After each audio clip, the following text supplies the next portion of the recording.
Hello दोस्तों, आज हम लोग जानेंगे इंडियन रेलवे में हमेशा कुछ ही सीट अवेलेबल क्यों होता है। चाहे आप 120 दिन पहले ही टिकट बुक क्यों न कराएं, आखिरकार ये सारे सीट इतना पहले कौन बुक कर लेता है।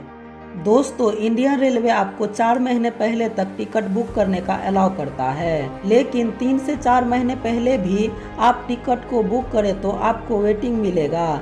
तो यह सवाल आपके मन में भी जरूर आया होगा कि इतना सारा टिकट इतने पहले कैसे बुक हो गए। तो इस बात को समझने के लिए आपको भारतीय रेलवे के टिकट के रिजर्वेशन के एल्गोरिदम को समझना पड़ेगा। दोस्तों, इसके लिए हम एक ICF कोच वाले ट्रेन का एग्जाम्पल लेते हैं, जिसमें sleeper, first AC, second AC और थर्ड AC के कोच लगे होते हैं। जिसमें मान लेते हैं कि 10 स्लीपर के कोच हैं, एक स्लीपर में 72 सीट होते हैं। तो इस तरह से टोटल 10 कोच में 720 सीट हो गए। इसी प्रकार थर्ड AC के अगर 3 कोच लगे हैं तो इसमें थर्ड AC में 64 सीट होते हैं। तो टोटल सीटों की संख्या 192 हो गई। इसी तरह सेकेंड AC के अगर 2 कोच लगे हैं और एक सेकेंड AC कोच में 46 सीट होते हैं तो टोटल 92 सीट हो गए सेकेंड AC में। और फर्स्ट AC का अगर एक कोच लगा हो तो टोटल 18 सीट होते हैं इस कोच में। इस तरह से पूरी ट्रेन में 1022 सीट हो गए। दोस्तों, अगर आप सोच रहे होंगे कि ये 1022 सीट आम लोगों के लिए अवेलेबल है, तो ऐसा बिल्कुल भी नहीं है। असली में खेल अब शुरू होता है। इस पूरी सीट का लगभग 20% तत्काल कोटा के लिए रिजर्व रहता है, जिसे यात्रा के एक दिन पहले जारी किया जाएगा। इस तरह से 1022 का 20% सीट यानी कि 212 सीट तत्काल कोटा के लिए बुक हो गए। अब बचे 810 सीट।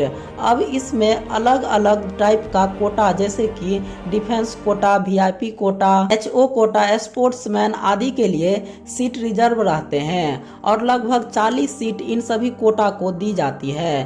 तब 810 में से 40 सीट बुक हो जाने के बाद 770 सीट टोटल बच गया। दोस्तों, अब बारी आती है लेडीज कोटा के लिए, जिसमें प्रत्येक स्लीपर में 6 सीट लेडीज कोटा के लिए बुक रहता है। इस तरह से टोटल 10 कोच में 60 सीट रिजर्व हो गए लेडीज कोटा के लिए। अब टोटल सीट बचता है 710, जिसमें से 515 स्लीपर के लिए, 135 थर्ड AC के लिए, 50 सेकेंड AC के लिए और 10 सीट फर्स्ट AC के लिए बचा। दोस्तों, अभी भी ये 710 सीट आम पब्लिक के लिए नहीं है। अब इसके बाद बारी आती है RAC की, जिसमें प्रत्येक स्लीपर कोच में 9 साइड लोअर होता है। इस तरह से 10 कोच में टोटल 90 साइड लोअर हो गया।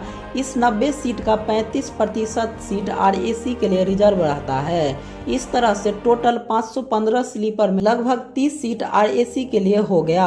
तब स्लीपर कोच में कुल 450 सीट बचे। दोस्तों, इसमें से भी 8% सीट कुल कोटा के लिए रिजर्व रहता है, जो कि कहीं भी सोर्स से डेस्टिनी के बीच में अगर कोई बुकिंग करता है तो उनके लिए ये सीट रिजर्व रहता है। इस तरह से कुल मिला जुला कर देखा जाए तो एक नॉर्मल पैसेंजर के लिए एक पूरी ट्रेन में 1022 सीट में से स्लीपर के लिए लगभग 450 सीट ही अवेलेबल रहते हैं और इस सीट को लेने वाले हजारों लोग होते हैं। इसीलिए 120 दिन तो क्या, अगर 1 साल पहले भी बुकिंग ऑन करने पर टिकट लेने जाइएगा तो बहुत कम ही सीट देखने को मिलेगा, क्योंकि आधा सीट तो कोटा के लिए ही रिजर्व कर दिया गया है। दोस्तों, चार्ट प्रिपरेशन के समय अगर सारे कोटे वाले सीट फुल नहीं हुए तो उस सीट को वेटिंग वाले को कंफर्म कर दिया जाता है। इस तरह से आप समझ गए होंगे कि टिकट की बुकिंग 120 दिन पहले होने पर भी कुछ ही सीट अवेलेबल क्यों रहता है। तो दोस्तों, आपको ये वीडियो इन्फॉर्मेटिव लगा तो चैनल को लाइक, सब्सक्राइब कर दीजिएगा। आज के लिए इतना ही, धन्यवाद।